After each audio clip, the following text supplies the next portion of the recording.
रूठे को मनाना। मानव के मानसिक संस्थान में अहम वृत्ति महत्वपूर्ण है। प्रत्येक व्यक्ति अपने गर्व की रक्षा के लिए प्रत्यक्ष या अप्रत्यक्ष रूप से सचेष्ट रहता है।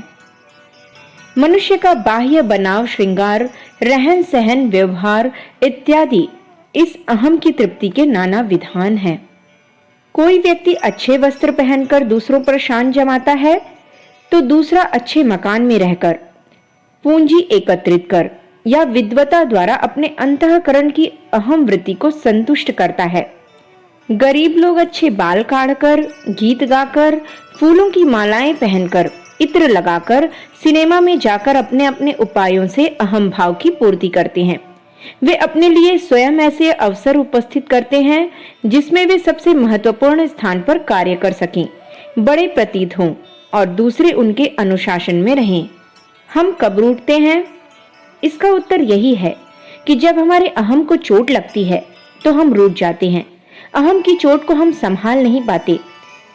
किसी ने कोई तीखी बात कह दी, दूसरे से हमारी चुगली कर दी, हमें डांट दिया या मानहानि कर दी, तो हमारे अहम को चोट लगती है। अहम की चोट हमें आंतरिक परिताप देती है। आंतरिक दुख को हम रूठ कर व्यक्त करते हैं। जिससे हम प्रेम करते हैं, उससे रूठकर हम अप्रत्यक्ष रूप से अपने प्रेम का प्रतिदान चाहते हैं। हम समझते हैं कि दूसरा अवश्य हमें मनाने आवेगा।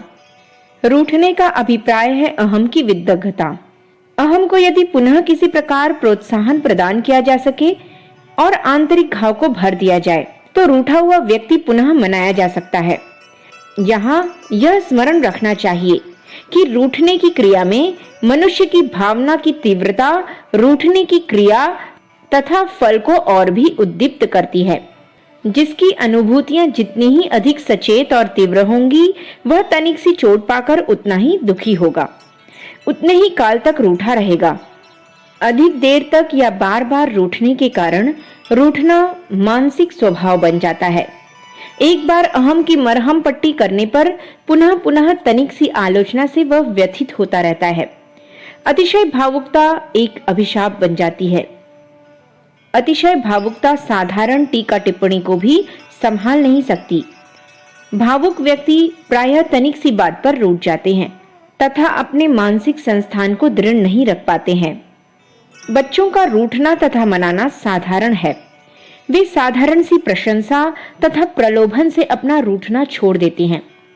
उनका अहम सरल और निर्मल होता है। उसके विचार क्षणभर में ही दूर हो जाते हैं। उसमें प्रायः बुद्धि का योग नहीं होता।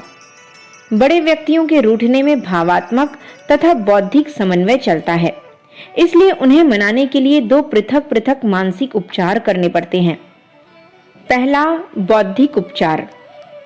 मनाने के लिए आपको चाहिए कि अपने समस्त बुद्धि कौशल एवं युक्तियों से पीड़ित व्यक्ति के मन में यह स्थिर कर दें कि उनका रूठना असत्य तथा अदूरदर्शिता पूर्ण है। प्रायः दो प्रेमी एक दूसरे से रूठकर अपने प्रेम का प्रतिदान चाहते हैं। आप अपनी समस्त युक्तियों से यह साबित कीजिए कि आपका प्रेम स्थिर, अडोल और सात्विक है। दूसरा, भावात्मक उपचार। आपको चाहिए कि रूठे व्यक्ति की भावना को उभारें। इसमें उसके मन में अपने प्रति सहानुभूति, दया तथा करुणा की भावनाएं उत्पन्न करना सर्वोत्कृष्ट साधन है। उसे यह अनुभव करने दीजिए कि वह आप पर अत्याचार कर रहा है। भावना की विदग्धता दूर करने के लिए आप अपने जीवन के पुराने सुखद संस्मरण, मृदुल स्मृतियां याद दिला सकते हैं। उसकी थोड़ी थोड़ी प्रशंसा कीजिए। अन्य विषयों पर बातें कर उसे बोलने, हंसने, खुलने का अवसर प्रदान कीजिए। हंसने से वह रूठना छोड़ देगा। रूठे को मनाना अभ्यास पर निर्भर है।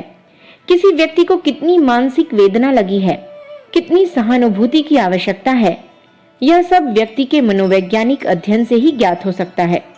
कुछ व्यक्ति तनिक सी भावात्मक सहानुभूति से पसीज उठते हैं। कुछ बड़े कट्टर और जिद्दी होते हैं। व्यक्ति का अहम बड़ा जटिल होता है। वह सरलता से जिस कारण से रूठा है उसे भुलाना नहीं चाहता। उसके लिए पुनः पुनः बौद्धिक उपचार करने चाहिए। बड़ा व्यक्ति भी भावात्मक विकास में एक प्रकार का शिशु ही है। उसकी भावनाएं बच्चों की तरह सहानुभूति और प्रशंसा से पसीज उठती हैं। यदि आप उसकी दया प्राप्त कर सकें उसे आपकी दयनीय स्थिति पर करुणा हो उठे तो उसके अहम को संतोष हो जाएगा। वह एक बार पुनः मिथ्या गर्व से फूल उठेगा। गर्व के उभरते ही वह रूठना छोड़कर प्रसन्न हो उठेगा। भावना की जटिलता गहरी नहीं बैठ पाती। बुद्धि की जटिल ग्रंथि अंतर्मन में गहराई तक प्रविष्ट हो जाती है। उसका मानसिक इलाज आसानी से नहीं हो पाता। भावना के ऊपरी केंद्रों में सहानुभूति का संचार सरलता से हो सकता है। रूठे के हृदय में यह बात बिठाने का प्रयत्न कीजिए कि बिना उसके आपकी कैसी दुर्दशा हो जाएगी। आपका घर बिगड़ जाएगा, भोजन इत्यादि का क्रम टूट जाएगा, आपका स्वास्थ्य सुख प्रतिष्ठा नष्ट हो जाएगी इत्यादि। करुण, हास्य, दया, प्रेम, सहानुभूति, गौरव की भावनाओं का उद्रेक कीजिए। आप जितना ही रूठे के हृदय में इन्हें स्थिर कर सकेंगे उतना ही उत्तम है। अनेक बार समय व्यतीत होने से हृदय के घाव स्वयं ठीक होने लगते हैं। दुखद प्रसंग विस्मृत होते हैं। रूठना स्वयं दूर हो जाता है। यदि जिद्दी रूठने वाला व्यक्ति हो तो उसे मनाना छोड़कर नित्य प्रति जैसा व्यवहार प्रारंभ कर देना चाहिए। आप स्वयं भी भूल जाइए कि उसने क्या गलती की थी, कब किस बात पर रूठा था। धीरे धीरे समय के साथ वह साधारण स्थिति में स्वयं आ जाएगा। रूठना मन की अस्वाभाविक और कृत्रिम दशा है। अपनी सहज स्वाभाविक गति में मन सरल निष्कपट रहना चाहता है। उसमें जो गुत्थियां आ रही हैं वे अप्राकृतिक हैं। अतः कुछ समय पश्चात धीरे धीरे लड़ाई झगड़े की कटुता स्मृति पटल से दूर हो जाती है। जिद्दी को मनाना आफत मोल लेना है। अतः साधारण सहानुभूति के पश्चात उसे समय के लिए छोड़ देना ही श्रेयस्कर है। अखंड ज्योति, जनवरी सन 1952, पृष्ठ संख्या 32-33।